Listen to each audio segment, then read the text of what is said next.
আমেরিকার কালো হাত ভেঙে দাও, গুড়িয়ে দাও, আমেরিকার কালো হাত ভেঙে দাও, গুড়িয়ে দাও। আমরা স্পষ্ট বলতে চাই, এই রমাদান মাসে আমরা আল্লাহর কাছে রোজা অবস্থায়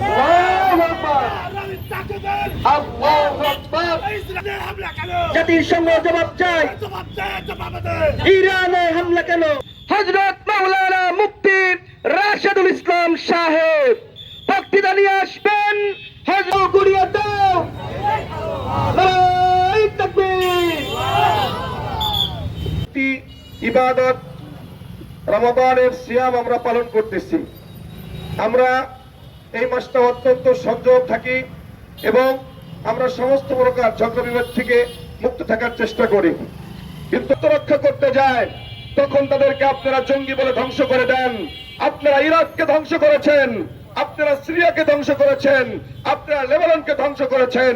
যখন আপনাদের বাবারা আমেরিকা আর ইসরায়েল পরিচয় দিতে পারবা, কিন্তু মুসলিম জাতির অভ্যুত্থান। আল্লাহ, যারা আমার ভাইদের উপরে হত্যা করছে, আল্লাহ তোমার পক্ষ থেকে তাদেরকে তুমি উচিত জবাব দিয়ে দাও।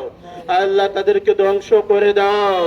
আল্লাহ তোমার কুদরতি ক্ষমতা দিয়ে তাদেরকে ধ্বংস করে দাও। আল্লাহ ইসরায়েল এবং আমেরিকাকে তুমি উচিত জবাব দিয়ে দাও। আল্লাহ আমাদের এমন কোন ক্ষমতা নাই তাদেরকে জবাব দেব, কিন্তু তোমার হাতে ক্ষমতার অভাব নাই। আয় আল্লাহ, তুমি তাদেরকে ধ্বংস করে দাও। সুবহান রাব্বিকা রাব্বিল ইজ্জাতি আম্মা ইয়াসিফুন ওয়া সালামুন আলাল মুরসালিন ওয়ারহামনা মাআহুম।